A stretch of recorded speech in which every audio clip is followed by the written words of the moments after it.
the day my parents raised their champagne glasses and told me they were selling the house. I was sitting in the same chair I had sat in every Thanksgiving for 27 years. The smell of gardenias from my mother's kitchen candle was in the air. The afternoon light came in sideways through the plantation shutters, the way it always did in late October in Jacksonville. Low and amber and a little too warm for the season. My brother Marcus was grinning at the head of the table like a man who had just won a bet he hadn't told anyone he'd made. And my mother was already crying. The soft, easy tears she cried at weddings and graduations, and anything she decided in that moment was beautiful. She called it the answer to a prayer, $1 million sale, a retirement on the Gulf Coast, a fresh start for the whole family. She said the words whole family, the way people say them when they mean something smaller than they're claiming. Then my father said the words that unlocked everything. He said, your mother, and I want to set Marcus up right. The boy deserves a good foundation. I looked at Marcus. He looked at his glass. I felt something go quiet inside me. Not the silence of shock, but the silence of a decision being made in a part of my brain that had been waiting a long time for permission to act. 8 years, 96 payments, not one line of my name, on a single legal document in that house. But there was a folder in my car, and that folder was about to change everything they thought they knew. My name is Jessica Brooks. I am 27 years old and I live in Jacksonville, Florida. What I am about to tell you is not a story about cruelty, exactly. My parents were not calculating people. They were not sitting in a back room scheming to take advantage of me. What they were, what I know now with a precision I could not have named 6 years ago, was careless. Careless in the specific, expensive way that people are careless. When they assume a dependable daughter will always absorb the cost of not being asked. If you have ever been that daughter, you know the feeling before I even describe it. You know what it is to be reliable in a way that gets confused for invisible. You know the particular exhaustion of being the one who never needs anything, because the people around you have quietly decided that you don't. This is that story. And if you stay with me through all of it, through the history, through the escalation, through the night I sat on the floor of my apartment and made the choice that changed everything, I promise you the turn is worth every minute of the wait, because by the time this is over, every assumption you have made about who holds the power at that kitchen table will need to be reconsidered. If you have been following this channel and you know what it means to be the one who holds things together. While everyone else makes plans, subscribe now. I want you here for what comes next. Before I tell you about the folder, I need to take you back to a Tuesday night in April when I was 19 years old, because that is where the real story begins. I had come home from my shift at the front desk of a physical therapy clinic on Beach Boulevard, a job I had taken the summer after high school to save money before community college, and I found my mother sitting at the kitchen table of the house on Magnolia, Point Drive, with a letter in her hands and no color left in her face. The letter was from SunTrust Bank. The mortgage was 4 months past due. The house was 90 days from formal foreclosure proceedings. My father was in the living room watching the evening news. He had been laid off from his logistics management position 8 months earlier and had not told my mother until the savings account hit zero. I remember standing in the doorway between the kitchen and the living room and watching the television light move across the side of his face and thinking, he is not watching the news. He is hiding inside. My grandfather, Robert Ellison, was there that night. He had driven over from his house in the Riverside neighborhood without calling ahead, which was unusual. He was a retired real estate attorney, and he had a habit of appearing at family gatherings precisely when things had gone further than anyone had admitted out loud. He set his keys on the counter with a quiet click, poured himself a glass of water, and sat down across from my mother like he had been expecting this particular table for years. He spent 2 hours going through the letter and everything that followed from it. I stayed in the doorway because nobody told me to leave and nobody told me to come. In that in-between position was one I was familiar with. Near the end of the second hour, he called me in. He looked at me the way he always did, level and unhurried, like a man reading something in small type behind your eyes. He asked me if I understood what foreclosure proceedings meant for a family. I said, I thought I did. He told me the exact number. The bank needed to bring the mortgage current, and the monthly payment figure going forward. I had been saving carefully. Since I was 16, babysitting money, then paycheck money, then clinic money. I had an account my parents did not know the balance of because I had learned early that the balance of a savings account in this family had a way of becoming a topic of conversation at exactly the wrong moments. I had enough to cover the arrears. If I also took over the ongoing monthly payments, the house could stabilize. I told my grandfather I could do it. He nodded once, slow, like a man confirming something. He had already verified for himself. He said, before you send $1, you and I are going to have a different conversation first. We had that conversation 2 days later at his kitchen table in Riverside. The table was old walnut, rectangular with a crack in the center board, that he had filled with wood putty sometime in the 1980s and never bothered to refinish. He had a yellow legal pad and a pen. He did not lecture me. He did not warn me about my parents with alarm or accusation. He simply outlined facts in the even, informational tone he used for everything. The same tone he used to explain the difference between irrevocable and an irrevocable trust. The same tone he used when teaching me to drive. He explained what a promissory note was. He explained a deed of trust and how a subordinate deed of trust operated alongside a primary mortgage and what it meant for a private debt to be secured against real property. He explained what happened to recorded liens when a property changed hands, that they did not disappear, that they traveled with the title until they were satisfied or formally released. He explained compounding interest clauses and what they were designed to accomplish, which was to make the passage of time work in favor of the party who was owed money, not the party who owed it. Then he slid a document across the walnut table. He said, if you are going to invest in that house, Jessica, then you are going to be a lender, not a daughter. Making a gift. I read the document. It took me longer than it should have because I kept rereading the same paragraphs twice, not because the language was complicated, but because I was 29 days from 19 and the weight of what I was reading kept slipping through my understanding before it could land. He answered every question I asked without rushing any of them. When I was done, he said, if your parents sign this and I file it with the county and you keep every single receipt for every payment you make, you will have standing. Do you understand what that word means in a legal context? I said I was starting to. He said, it means that when the time comes when you need to be heard, someone is required to listen.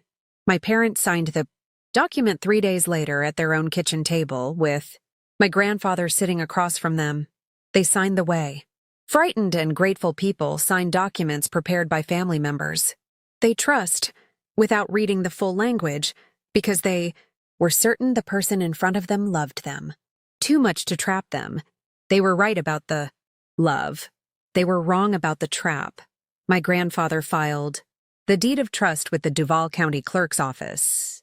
The following Monday morning, he told me 2 things before I walked out of his Riverside house for the last time that week. He said, keep your receipts. And then, standing in his front doorway with the afternoon light coming orange through the old river oaks, he said, the first of the month is coming, whether you're ready or not. Make sure it's working for you. He died 4 years later in the spring from a stroke that arrived fast and left no room for goodbyes. He was 71. The time I stood at his grave in Riverside Cemetery, I had sent 48 consecutive payments without a single missed date. The arrangement from the outside looked entirely like love, and I have spent considerable time in the years since trying to be precise about this because the easy version of this story treats love and financial exploitation as opposites. And they are not. I loved my parents. I did. not want them to lose their home. I sent those payments voluntarily, each one. All of those things were true, at the same time as the other thing that was also true.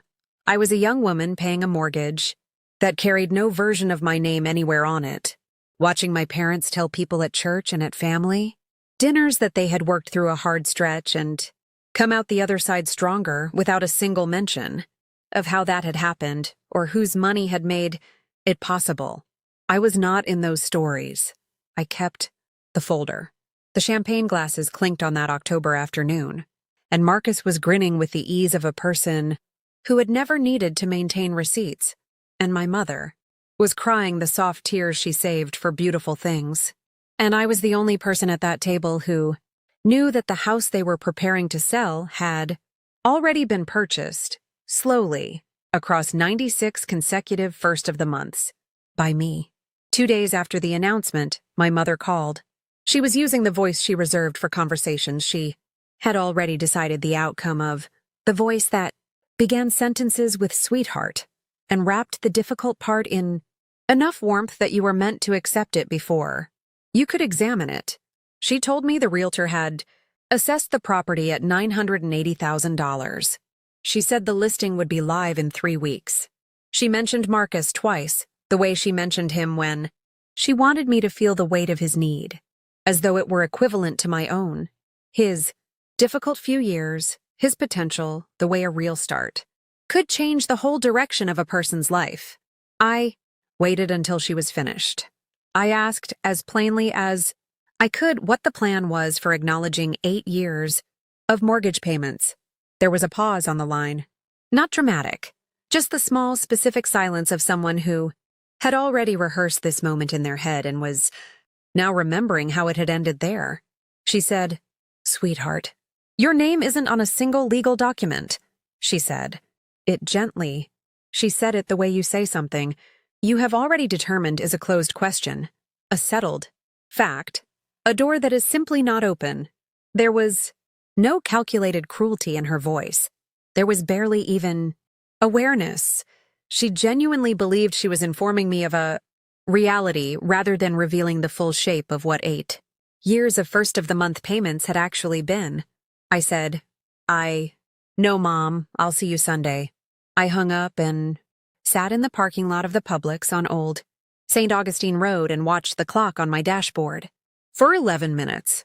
I know it was 11 because I was counting. Counting being a way of staying inside the present moment and out of everything I was feeling about it. Then I put the car in drive and went home.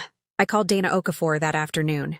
Dana runs a small civil practice in Southside Jacksonville in a building she has occupied for 11 years with 2 associates and a legal assistant who has been with her for 9 of those 11 years. I had first contacted her 2 years prior over a lease dispute with a property management company, a matter she had resolved efficiently and without sentiment. We had stayed in loose professional contact since. I trusted her in the specific way you trust someone who has never once prioritized making you feel good over making you feel clear.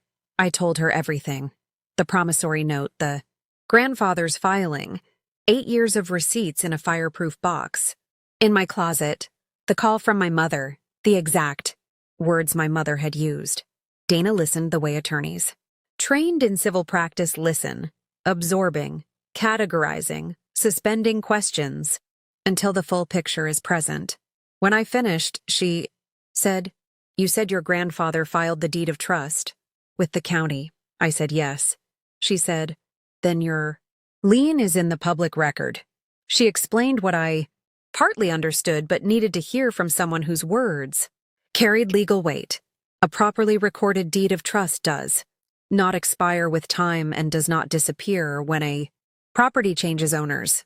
It travels with the title until it is satisfied or formally released in writing. The compounding clause in the promissory note meant the debt my parents owed me had grown beyond the original figures in ways that required a financial analyst to calculate precisely. But the direction, she said, was not ambiguous. She needed to pull the Duval County records to confirm the filing. She needed me in her office with the original documents the following morning. I arrived with a folder 2 inches thick. The original promissory note, the deed of trust filing confirmation with the county recording stamp, 96 wire transfer receipts organized chronologically, and a final document I had not yet mentioned to anyone. When Dana reached that final document, she stopped. She read it once. Then she read it again. Then she looked up at me across her desk with the expression of someone doing arithmetic in their head that is coming out differently than they expected. I explained what it was. 2 years before that October Sunday, my career had accelerated. I had moved from clinic management into healthcare administration for a regional hospital system, and I had capital I had never had before, and for the first time I had the professional context to think about real property the way my grandfather had tried to teach me to think about it when I was 19 at his walnut table. I had been watching the Magnolia Point house not emotionally but mechanically, watching what it was worth and what it was encumbered by and who held the paper on it during a period when the original mortgage servicer sold off a portion of their residential loan portfolio during a regional banking consolidation. I had engaged a financial consultant, and through a single-member LLC I had established in Florida the prior year, purchased the remaining balance of the primary mortgage on the secondary market, legally, quietly, completely. My parents did not know. My brother did not know. The monthly payment confirmation they received from the loan servicer carried the name of the servicing company, not my LLC. There was nothing there they would have recognized. By the time my parents raised their champagne glasses that October afternoon, their mortgage was not held by a bank. It was held by me.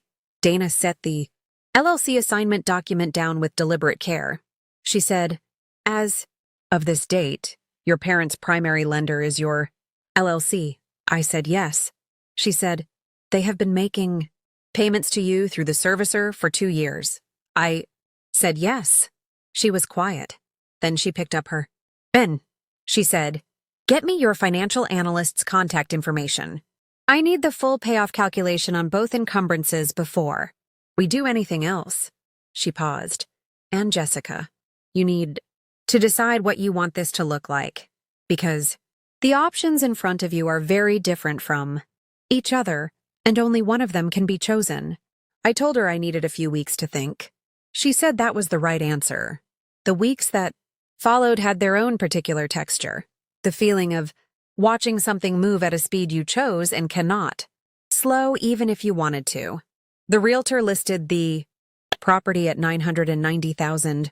A family from Gainesville made an offer within 10 days at the listing price. The closing date was set for the second Friday in December. My parents announced it at every available gathering. My aunt from Tallahassee called me to say how happy she was for them. My mother texted me photos of Gulf Coast condos she was researching. Marcus sent me a thumbs up emoji with no context, which I took as a position statement. I went to Thanksgiving. I sat in my chair and ate my mother's sweet potato casserole and listened to my father talk about retirement in the voice he used when the future was something he was constructing out, loud rather than planning in private. I answered questions about my own life. I smiled at things worth smiling at. I did not mention the folder or Dana or the payoff analysis. Her financial consultant had completed the prior week, which had come in at a combined total, primary, mortgage balance plus the fully compounded secondary lien, of 112% of the purchase price the family from Gainesville had agreed to pay. Every dollar of the sale routed to me. That was the legal reality.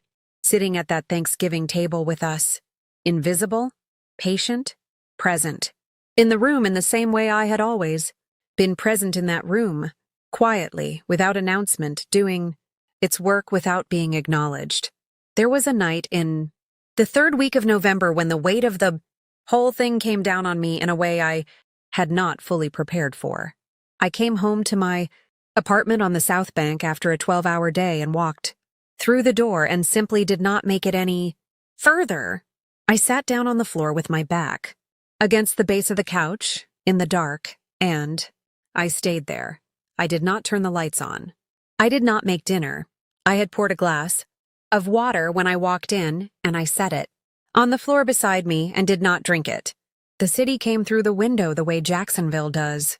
At night, the freight train crossing the St. John's, low and long, a siren moving south on Bay Street, the constant low hum of bridge traffic and the river. Below it, the sounds of a city that did not know and did not need to know what was happening. 14 floors up in an apartment on the South Bank, which is to say, the sounds of a city that was simply continuing without me. I want to tell you what that night actually felt like rather than what sounds clean in the retelling, because I think the version of this story that skips this night is dishonest in a way that changes the meaning of what came after it. The legal position was solid. It had been solid since a Tuesday night in April 8 years earlier when a retired real estate attorney had looked at a 19-year-old woman across a walnut table and decided she deserved more than sympathy. Every document was in order. Dana had told me twice. And Dana did not repeat things for emphasis. She repeated things because she wanted you to have heard them, that the encumbrances were valid, properly recorded, and unambiguous. The financial analyst's numbers were confirmed. I was in a position that most people in my situation would never be in, and I was on the floor of my apartment, in the dark, not drinking my water. What I was sitting with that night was not uncertainty about the outcome. It was something older than the outcome. It was the grief, and I want to use that word precisely because I think it is the correct one, and of 8 years of reliability that had been translated, incrementally and without any single decisive moment, into something that served everyone in my family except me. Not through cruelty, not through malice, through the specific carelessness of people who had looked at a dependable woman and decided that dependable meant she did not require documentation. My grandfather had not built that structure because he was cynical about love.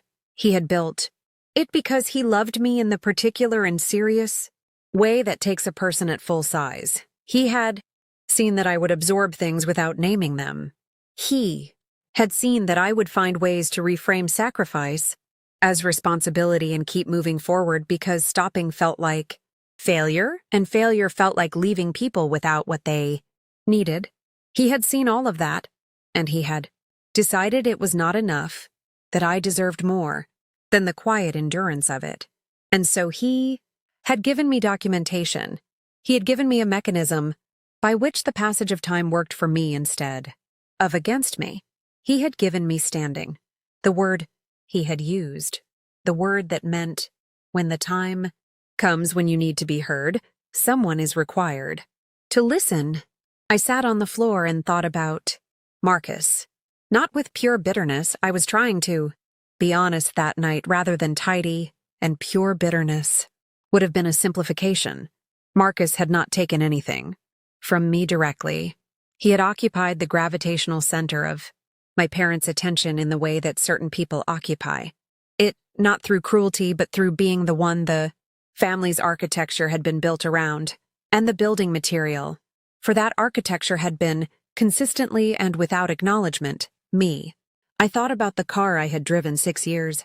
Past the point it made financial sense because my monthly budget did not have room for a car payment alongside the mortgage payment.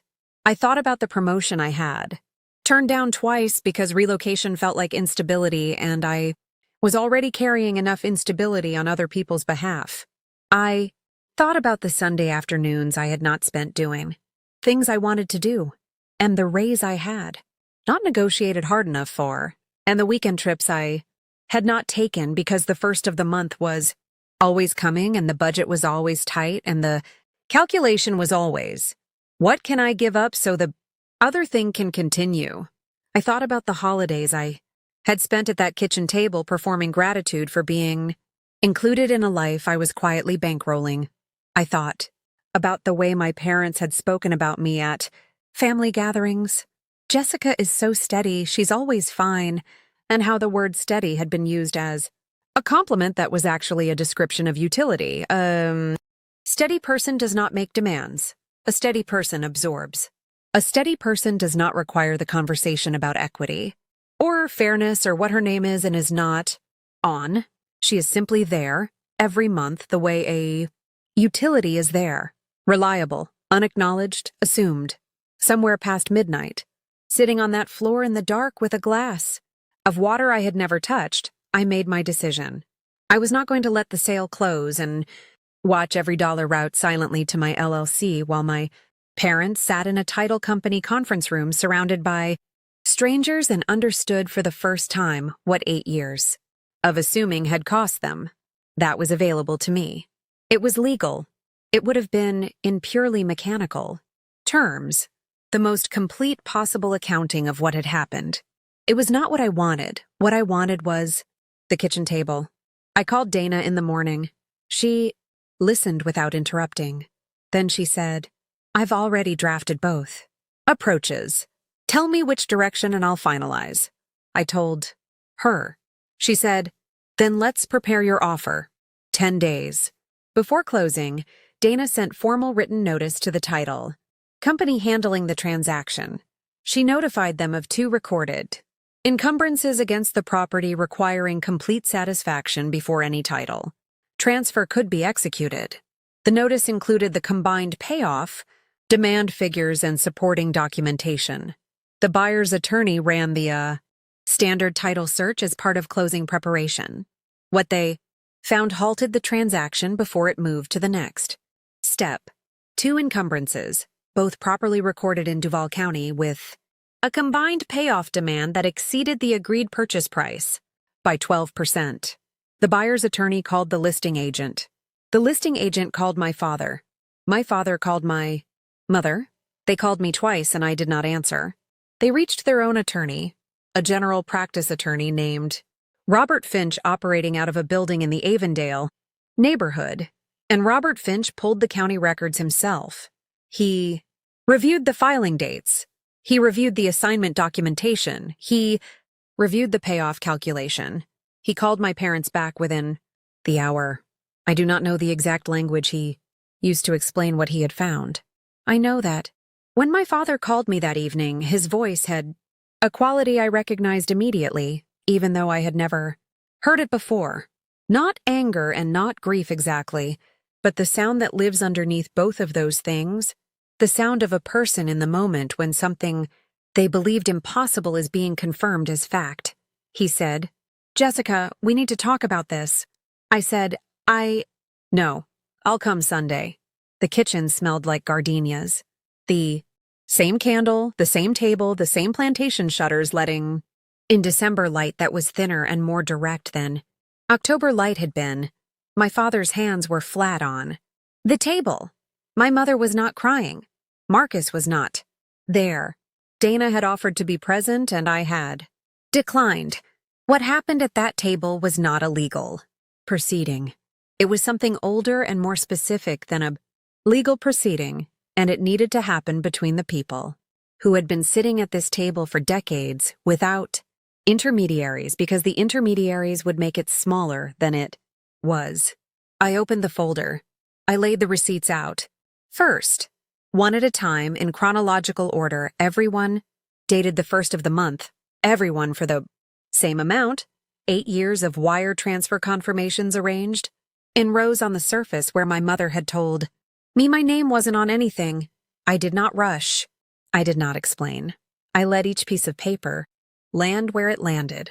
When the 96 receipts were down, I placed my grandfather's document on top of them. Then, the LLC filing. Then the assignment documentation confirming the mortgage transfer. Then the payoff demand. Then the single page showing the math, primary mortgage balance, compounded secondary lien, total, purchase price, percentage by which the total exceeded the purchase price. I did not explain while I laid it out. I let them read. My father read slowly, his eyes moving across each document with the careful attention of a man who was understanding in real time that he had once signed something without reading it carefully enough. My mother read faster. When she reached the math page, she set it face down on the table rather than continue looking at it. I told them I was not there to punish them. I told them that the structure had not been built out of distrust or out of any anticipated endpoint. It had been built because a 19-year-old woman had needed standing, and her grandfather had understood that before she had any language for it. I told them that I had a genuine choice about how this ended and that I had decided to give them a choice as well, because that was the kind of person I had decided to be. Option 1, the sale proceeds. Every dollar of the proceeds satisfies my payoff demand and routes to my entities. My parents walk away with nothing. No retirement fund, no Gulf Coast condo, no foundation for Marcus. The buyers return if they choose to, or they don't. Option 2, they deed the property to me directly, today, for $1 as full and final satisfaction of all outstanding debt under both instruments. The compounding stops immediately. No further legal action from my side. The county records reflect a standard family transfer. Their credit is unaffected. The public record stays quiet. I slid the deed transfer documents across the table. My father looked at the documents. My mother looked at my father. Neither spoke for what felt like a long time. My father picked up the pen. He signed first. My mother signed second. Her hand was steadier than I expected it to be. When she set the pen down, she looked up at me, and the look was different from every look she had given me at that table before. Not the look of a woman assessing what her daughter could provide, not the automatic calculation of what I would absorb without complaint, but the direct look of a person who was finally seeing someone at the right size. She said, "I didn't know your grandfather had done all of that." I said, "He did it because he loved you too. He just also knew you." She held my eyes for a moment longer than she needed. Then she said, "I think I'm starting to understand the difference between those two things." Dana filed the deed transfer the following morning. The LLC executed the mortgage release. By end of business, the county recorded the transaction within the week. By the time December closed out, the property at Magnolia Point Drive in the Mandarin neighborhood of Jacksonville, Florida, belonged to me in full. Clear title, no encumbrances, no outstanding obligations in any direction. The family from Gainesville had moved on to another property. I was not selling. I spent the first 3 months doing small things with intention. I had the locks rekeyed the first week. Not as a gesture, just as a practical fact. The first act of a person who owns something and wants to begin there. The water heater was 7 years old. I replaced it before it failed. The kitchen faucet had leaked at the base connection for 2 winters. I had a plumber fix it on a Saturday morning in January while I drank coffee on the back porch and listened to the mockingbirds moving through the live oaks along the back fence. Small repairs. The ordinary maintenance of someone who plans to stay. I repainted the front door a deep slate blue that caught the morning light entirely differently than the old beige ever had. I put rosemary in pots on the front steps and planted a crepe myrtle in the side yard that would need 2 summers to fully establish itself. Decisions made by someone who was thinking in years. My brother Marcus called once in January. He was not unkind. He said he was trying to understand what had happened, which I appreciated more than I would have appreciated an apology, because understanding requires honesty and apologies can be substituted for it. I explained the structure, the timeline, the legal outcome, the choice I had offered our parents. I told him plainly that I did not hold the situation against him in a personal sense. He had not taken anything from me directly, and I meant that. I also told him I had no ability and no intention of reversing the outcome. He said, "Fair enough." There was something in the way he said it that told me he meant it, and that meaning it was costing him something, and that the cost was appropriate. My parents and I moved through something that winter that I did not have a clean word for at the time and can only partly name now. It was not reconciliation, and it was not estrangement. It was the careful, honest version of a relationship that had previously been built on a dynamic that no longer existed. My mother called on a Sunday in February and asked if she could Come see the house. I said yes. She arrived with a casserole and a new quality of attention, paying careful attention to where she stood in the space, as if she was learning the terms. We spent 4 hours sorting through the second bedroom closet where my grandfather had stored boxes during his last 2 years of life, boxes my parents had never opened. Inside them were old case files, legal reference books, a set of drafting tools from the 1970s, and at the very back of the closet, a shoebox with his handwriting on the label, Jessica, legal education. Inside that box were photocopies of every document he had ever prepared and filed on my behalf, along with handwritten notes in the margins, plain language, explanations of each instrument, annotated for a 19-year-old who was learning what standing meant. The margins were dense and thorough. He had thought carefully about what I would need to understand and had written it out in full. My mother held that shoebox for a long time without saying anything. She said finally, "He trusted you with this." I said, "He trusted both of us. He just knew I was the one who needed the tools." She cried then. Not. The soft, easy tears from the October afternoon, something slower and more private, the tears of a person revising, a long-held understanding. I sat with her on the floor of the closet until it passed. We talked about my grandfather the way you talk about someone when you are ready to tell the truth about who they actually were. She told me he had lent her money twice before. She married my father, and that he had written it up both times, and that she had found it cold. Of him then, formal and unnecessary, she had thought, and that she understood it entirely differently now. I told her I thought he was probably the most loving person I had ever known. She said quietly that she was beginning to agree. We finished sorting through the closet in the late afternoon. My mother stayed for dinner, made something simple, roasted chicken and the kind of green beans my grandfather had always requested at holiday meals, blanched and dressed with lemon and olive oil. We ate at the kitchen table and talked about ordinary things.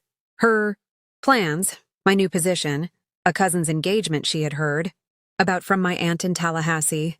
The conversation was careful, in the way that conversations are careful when two people are learning new terms for something that used to run on older terms. But it was real. It was the most honest meal we had eaten at that table in years, and I was grateful for it in a way I had not expected to be. In March, I accepted a promotion I had declined twice before. The position was based at the company's regional office in Atlanta, and the relocations had felt impossible during the years when I was carrying more than my own weight. Those years were over. I signed the offer letter on a Tuesday morning at my kitchen table in Jacksonville, and the feeling of signing something on my own behalf without calculating what it cost. Someone else was clean in a way that very few decisions had felt clean in a long time. I found a property management company for the Magnolia Point house. A couple from Savannah moved in on the 1st of April. Both teachers careful with things who sent me a short note with their first check thanking me for the condition of the house. They mentioned the slate blue door. Specifically, they said it was the first thing they had loved about it. The first wire transfer from the property management company arrived on the 1st of April. I sat with it for a moment before I moved on with my morning, not to perform a feeling about it, but because the moment deserved acknowledgement. For 8 years, the first of every month had been an outgoing line in a budget, a discipline, a maintenance of other people's stability that was private and unacknowledged and unreciprocated.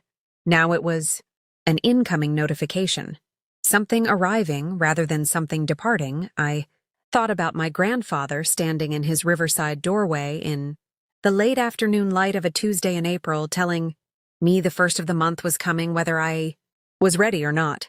He had not said it to frighten me. He had said it because the first of the month is a neutral fact of time.